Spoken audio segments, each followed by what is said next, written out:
Radio Gabon, il est 13h.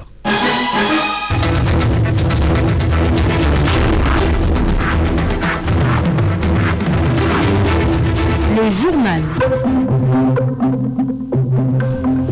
Mesdames, Messieurs, bonjour et bienvenue à cette principale édition d'information de la mi-journée sur Radio Gabon. Les titres: les commerçants dans le secteur de la friperie à nouveau frappés par l'interdiction de vendre dans les marchés, les artères et autres espaces relevant du domaine public communal. Le tatouage, une tendance qui touche toutes les couches sociales en toute méconnaissance des risques sur la santé. Notre reporter Lauriane Medza est allée à la rencontre de ces personnes. Marie-Françoise Dikoumba, gouverneur de l'Estuaire en campagne de sensibilisation dans le Grand Libreville pour lutter contre la Covid-19 afin de stopper la propagation de l'épidémie dans la province. Voilà pour le sommaire de votre édition d'information du 13h. Le développement, c'est juste après ceci.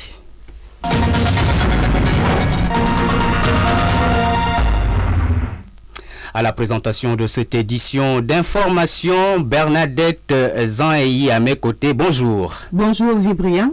Nous ouvrons cette édition d'information par cette campagne de sensibilisation du gouverneur de la province de l'Estuaire qui vient de lancer le programme de lutte contre la Covid-19 dans sa circonscription. Cette campagne de sensibilisation qui va se poursuivre dans l'ensemble de la province de l'Estuaire s'inscrit dans le cadre de la lutte contre la propagation du coronavirus dans notre pays. Le point avec Ahmad Beni Evaka. Il fallait s'y attendre dans un pays où le coronavirus poursuit sa progression avec plus de 1000 cas positifs enregistrés ces derniers mois. Face à cette recrudescence, le président de la République, Ali Bongo Ondimba, a instruit la chef du gouvernement, Rose Christiane Soukaraponda, de se concerter avec les gouverneurs des provinces pour accentuer les campagnes de sensibilisation de lutte contre la Covid-19 à travers un programme national de riposte. Marie-Françoise Dikoumba, gouverneure de la province de l'Estuaire, par ailleurs coordonnatrice technique provinciale du dit programme. La sensibilisation ne se fera pas qu'en une journée. Elle va se poursuivre avec les équipes de sensibilisation qui ont été installées, c'est-à-dire 3 par arrondissement sur l'ensemble de notre circonscription administrative, c'est-à-dire au niveau de l'Estuaire. Donc nous comptons à peu près une quarantaine d'équipes qui ont été installées, outillées, formées et équipées. Ce que nous voulons, c'est réduire la tendance. Ce que nous voulons, c'est réduire le nombre d'hospitalisations. Ce que nous voulons, c'est réduire le nombre de décès parce que la province de l'Estuaire est la plus touchée par cette pandémie. Le lancement officiel de ce programme national de riposte vient de poser ses valises dans 3 communes du Grand Libreville, à savoir Toum, Libreville et Ovendo. En parlant justement d'Ovendo, l'édile Jeanne Bagou promet déjà de mobiliser ses troupes pour mettre en pratique ses instructions. Madame le gouverneur sera encore ici.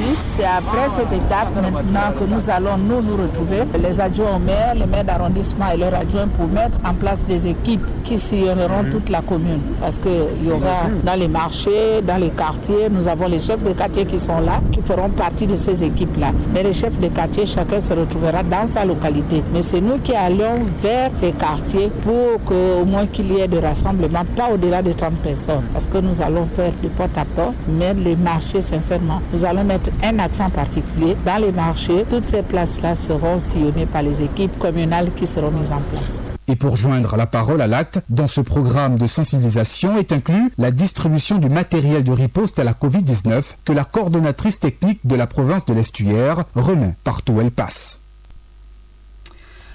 Covid-19, on en parle encore. La recrudescence des nouveaux cas de contamination dans notre pays amène les spécialistes de santé à délivrer des conseils d'hygiène.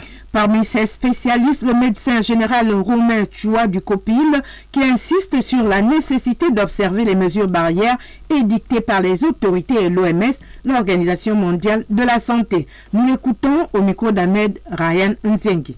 Il n'est pas démontré qu'il y a une recontamination. Par contre, il peut y avoir ce qu'on appelle une réactivation. Une réactivation du virus, d'accord? Mais ce n'est pas une recontamination. Donc, ce n'est pas forcément que j'ai réattrapé. La sensibilité du test n'est pas 100%. S'il est à 99%, il y a quand même 1% on peut avoir des faux négatifs. Je préfère raisonner à l'excès que par défaut. C'est-à-dire, si on m'a trouvé positif, d'ailleurs c'est ce qu'on fait la stratégie, je reste dans la positivité. Je ne cherche pas forcément à démontrer que je suis négatif, parce que si c'est un faux négatif, voilà, on se retrouve avec quelqu'un. Quand vous voyez que la mise en quarantaine est importante, et puis on refait le test. Voilà. Donc de fois on dit que lorsque 2 tests sont négatifs, là maintenant on va progresser. Donc la probabilité pour que ce soit 2 faux négatifs qui se suivent est quand même très faible.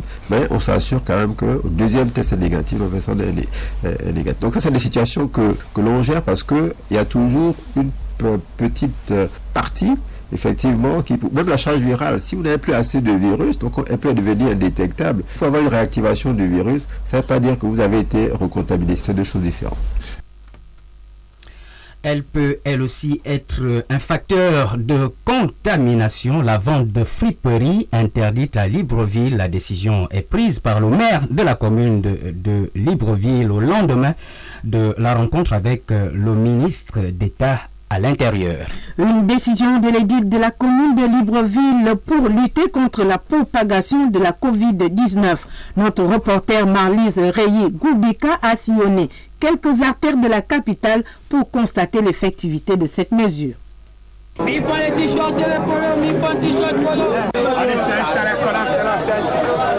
sont présents à leur poste. Les vendeurs de la friperie, malgré l'annonce faite par le maire de Libreville, interdisant jusqu'à nouvel ordre ce commerce communément appelé Mutuki. Nous on vit le jour au jour.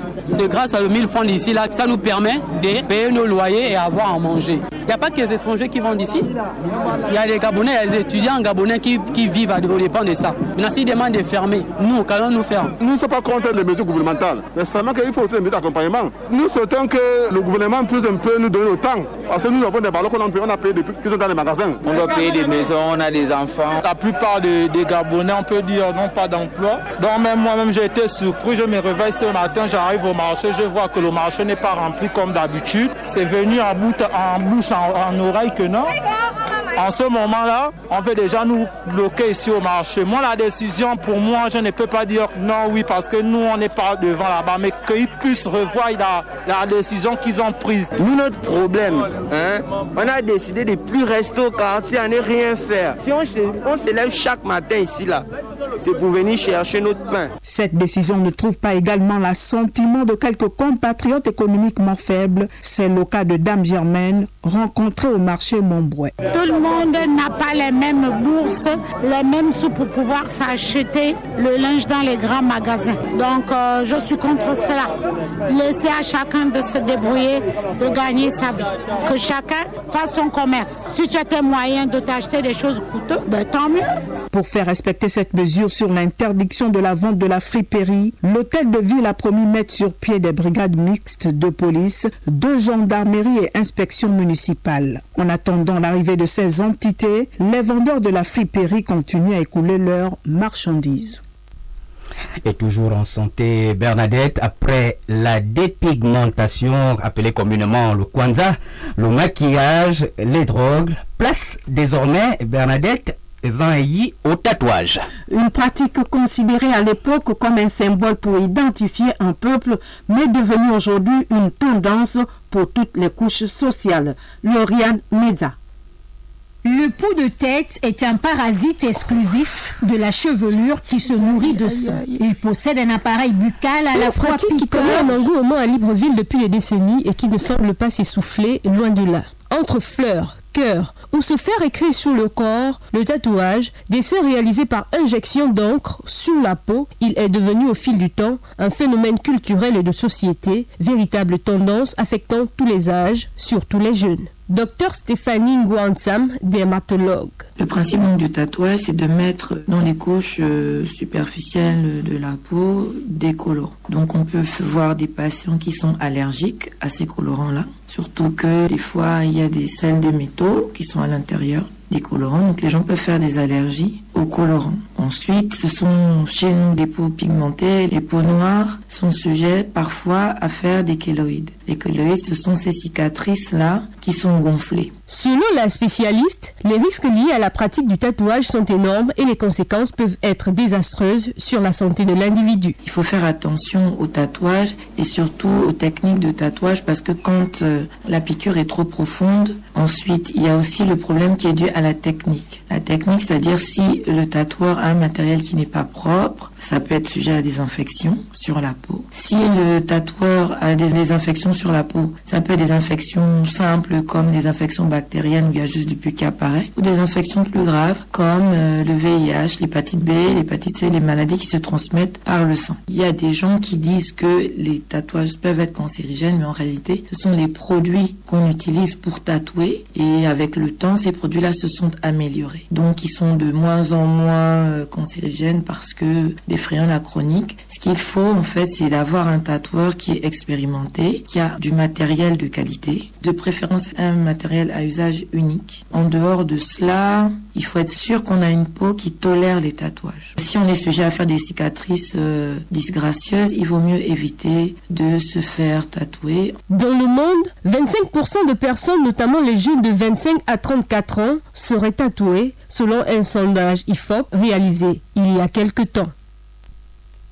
Nous restons en santé pour parler d'un insecte, de son nom scientifique, Pediculus humanus capitis, communément appelé le pot de tête.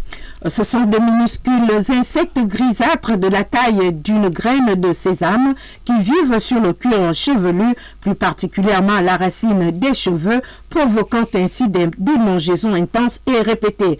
Quelle solution à base pour en venir à bout? Tentative de réponse avec Tian Davila Lengimini. Le pou de tête est un parasite exclusif de la chevelure qui se nourrit de sang. Il possède un appareil buccal à la fois piqueur et suceur qu'il utilise pour ses 3 à 4 repas journaliers. Les causes de cette maladie endémique avec le docteur Stéphanie Ntamgoa, dermatologue au CHU de Libreville. Les maladies comme les poux ou pédiculose, c'est aussi comme la gale et qui fonctionnent par épidémie cyclique. Les épidémies sont en général dues au défaut d'hygiène, à l'augmentation de la température. Dans notre pays, la gale et les poux sont en recrudescence parce qu'il fait chaud, parce qu'il y a des coupures d'eau, que les gens ont du mal à se laver correctement. Ce sont les maladies en fait de la pauvreté. La spécialiste qui prodigue quelques conseils se prononce sur les conséquences et le traitement des poux. Les poux sont extrêmement contagieux. Après, on va avoir des gens qui ont des petits bobos sur la tête, du pus, des ganglions quand ça dure trop longtemps. C'est des infections bactériennes maintenant qui sont dues au fait que les gens se sont grattés beaucoup. Et là, il faudra traiter avec des antibiotiques. Mais sinon, les poux eux-mêmes, ils ont leur traitement. Les traitements locaux qu'on donne pour éradiquer les poux. Et puis, il y a aussi le problème des traitements qui sont faits de façon individuelle. Parce qu'il faut traiter la communauté de la maison. Et les cas contacts. Donc, en pharmacie, il existe des traitements qui se vendent sans ordonnance. Moi, je préconise d'éviter les traitements qui sont trop toxiques. Parce que lorsqu'on a des traitements comme de l'huile de frein, les insecticides, on peut se retrouver en train d'être toxique pour le patient. Surtout pour les jeunes enfants. C'est dangereux. Parce qu'il peut y avoir un passage dans le sang ou même une contamination au niveau des yeux, des muqueuses. Ce sont des produits qu'en général on ne doit pas ingérer. Hormis le pou de tête, il existe d'autres espèces de poux, dont celui du corps et du pupis. Aussi, selon une étude, chaque année, plus de 100 millions de personnes sont infectées par ces petits parasites.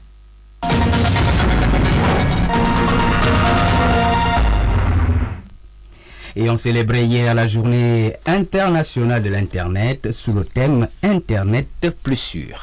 Une journée qui vise à sensibiliser le public à l'adoption des comportements responsables et sécuritaires sur le web. La journée mondiale pour Internet plus sûr, ou Safer Internet Day en anglais, est célébrée au 2e mois de l'année. Face aux menaces du web, la journée pour Internet sans crainte vise à sensibiliser les plus jeunes aux comportements responsables en ligne. Cette journée mondiale est l'occasion de promouvoir pendant un mois la promotion d'un usage plus sûr du web pour les plus jeunes et les moins jeunes. Le Safer Internet Day est une journée mondiale organisée dans le cadre du réseau européen INSAF pour promouvoir auprès des jeunes, de leurs parents et de la communauté éducative des comportements responsables en ligne, en leur donnant des outils pour apprendre à maîtriser leur leur vie numérique. Célébré dans 140 pays, le Safari Internet Day est un rendez-vous incontournable en matière d'éducation au numérique et de e-sécurité. Au Gabon, il existe cependant des organes de régulation qui visent un meilleur encadrement de l'utilisation d'Internet. C'était un reportage de Rokia Amogo Moneme. Nous parlons également dans ce journal de coopération. La première ministre Rose Christiane Osuka a reçu en audience le haut-commissaire du Sri Lanka à Nairobi et envoyé spécial du président de la République du Sri Lanka pour l'Afrique. Avec son hôte, Rose Christiane Osuka Raponda a fait le tour d'horizon de la coopération entre nos deux pays. Le point avec Fabien Nguio-Quinvel.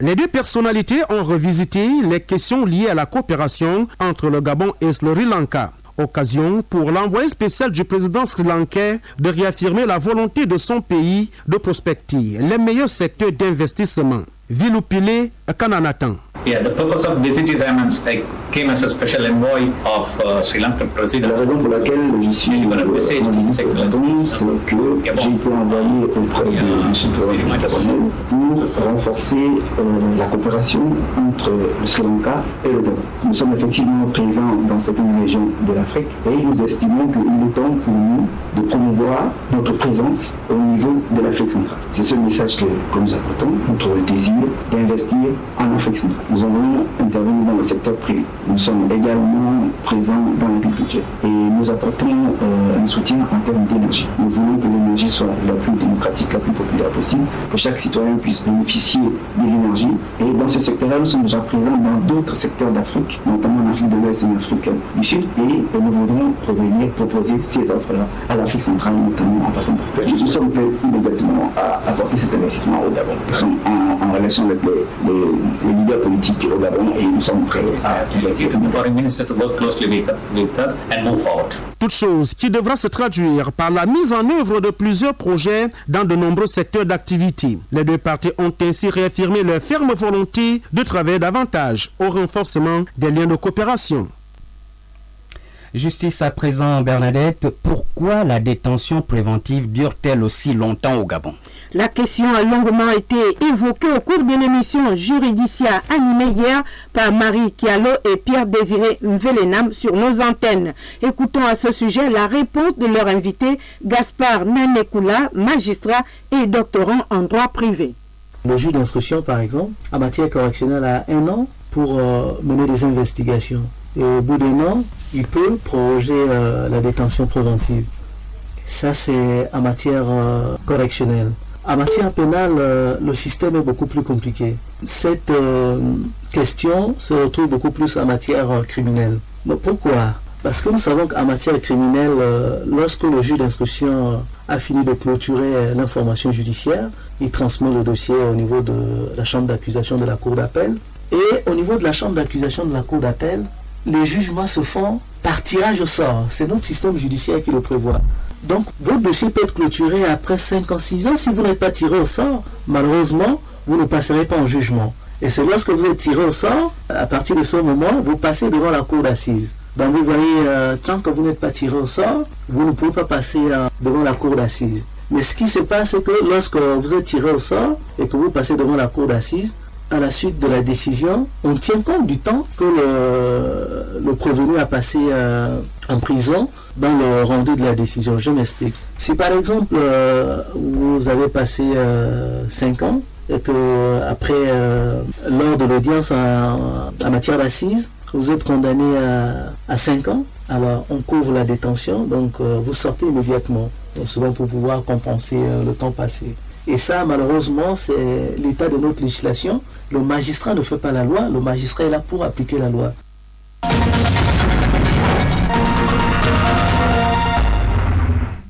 L'actualité hors de nos frontières, c'est avec vous, Caroline Assoumou Mombe. Bonjour. Bonjour Bernadette. Nous commençons par le Ghana, où le Parlement ferme ses portes pour 3 semaines à cause de la Covid-19. Au moins 17 députés et 151 membres du personnel ont été testés positifs au coronavirus. Le président de l'Assemblée nationale a annoncé depuis hier un ajournement de la session parlementaire pour désinfecter et assainir les locaux. Enfin, au Nigeria, le chef d'un des gangs ayant kidnappé plus de 300 écoliers rend les armes. Un accord est scellé avec le gouverneur de l'État de Zamfara, mais ces accords de paix ne font pas l'unanimité parmi les responsables politiques du Nord-Ouest en prise avec ces groupes criminels. En rappel, le 11 décembre dernier, 344 écoliers nigérians étaient capturés dans le nord du pays. Un rapt de masse qui avait été revendiqué par le chef de Boko Haram.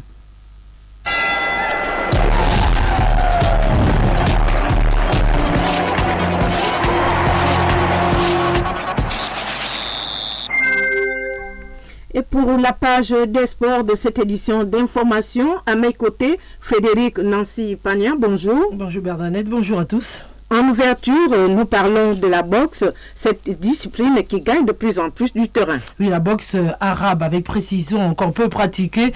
La boxe arabe est en train de conquérir le continent africain, encore plus avec l'implication de l'Afrique dans l'organisation du Gala international de Russie, prévu le 21 avril, le 1er mai prochain. Le Gabonais Eric est la vice-président de la Fédération internationale et président de la Fédération africaine de boxe arabe, nous livre quelques informations sur la discipline et le gala à venir. La Fédération africaine de boxe arabe, en termes de pays licenciés, la deuxième fédération en Afrique après le football, parce que nous avons 50 pays affiliés. Il n'y a aucun autre sport qui a autant de pays affiliés sauf le football. Le gala de Russie, c'est la plus grande opération que la Fédération internationale de boxe arabe n'a jamais eu à faire, depuis plus de 40 ans qu'elle existe. C'est un gala qu'on appelle le Grand Prix de Moscou, qui va réunir tous les combattants de tous les continents d'Afrique, de toutes les fédérations affiliées à la Fédération internationale de boxe arabe vont participer à ce grand gala. L'Afrique, nous avons 50 pays qui sont affiliés, qui vont être présents à Moscou. C'est la première fois qu'autant de pays africains se réunissent dans un continent autre que l'Afrique. Nous passons au football, notamment le championnat d'Afrique des Nations ouvert à tous les joueurs évoluant sur le continent, une proposition qui ne fait pas l'unanimité. Oui, dans le principe, la compétition est uniquement ouverte aux joueurs évoluant dans le championnat de leur pays. L'idée d'une ouverture aux footballeurs qui jouent sur le continent a été évoquée durant le CHAN qui vient de s'achever. Sur cette suggestion, les avis divergent. On écoute José Walter Foula, secrétaire adjoint du Comité national olympique, et le chroniqueur sportif Freddy Koula sur la question. L'idée, c'était de donner une opportunité à tous ceux qui évoluaient dans le championnat domestique de leur pays de pouvoir participer à une compétition. En fait, c'était revaloriser les championnats de chaque pays à travers cette compétition-là. Ça veut dire que le Gabon, comme les pays qui n'ont pas commencé le championnat, c'est un peu une honte. Parce que vous vous rendez compte que, en fait, une forme d'indicateur, une forme de compétition qui permet d'évaluer chaque championnat. L'idée d'intégrer les footballeurs qui jouent dans d'autres championnats africains ne fera que démonter un tout petit peu ce qui aujourd'hui ressemble à une mise en valeur des championnats locaux, les championnats domestiques comme on les appelle. Si on devait ensuite inclure des footballeurs qui jouent dans d'autres championnats africains, on sait très bien que l'hétérogénéité de développement du football et surtout des championnats est très présente aussi sur le continent. Les championnats du Maghreb sont plus évolués que ceux de l'Afrique francophone par exemple. L'Afrique du Sud est plutôt bien avancée. Donc en gros, ça prendrait un coup aussi parce que les joueurs qui jouent dans d'autres championnats africains pourraient aussi voler la vedette aux joueurs qui sont restés au pays.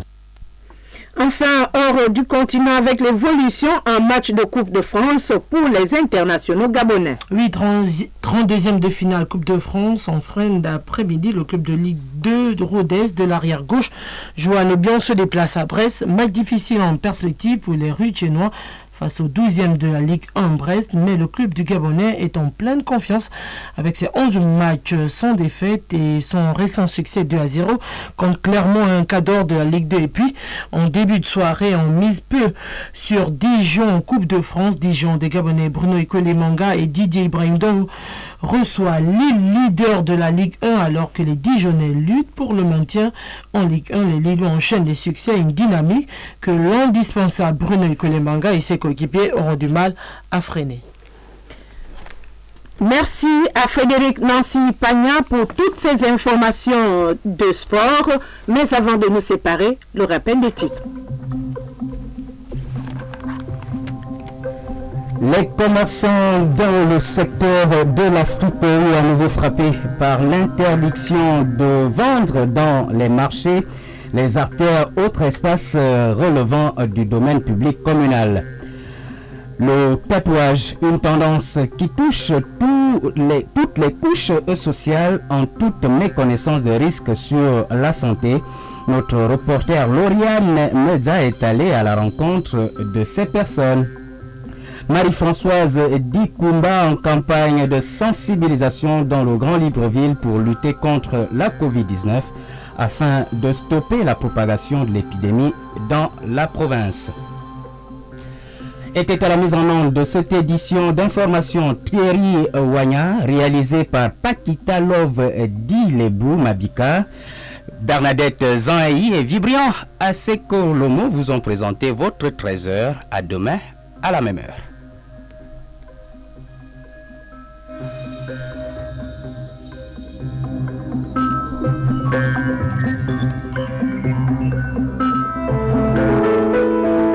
La Fondation Sylvia Bongo Ndimba pour la famille est heureuse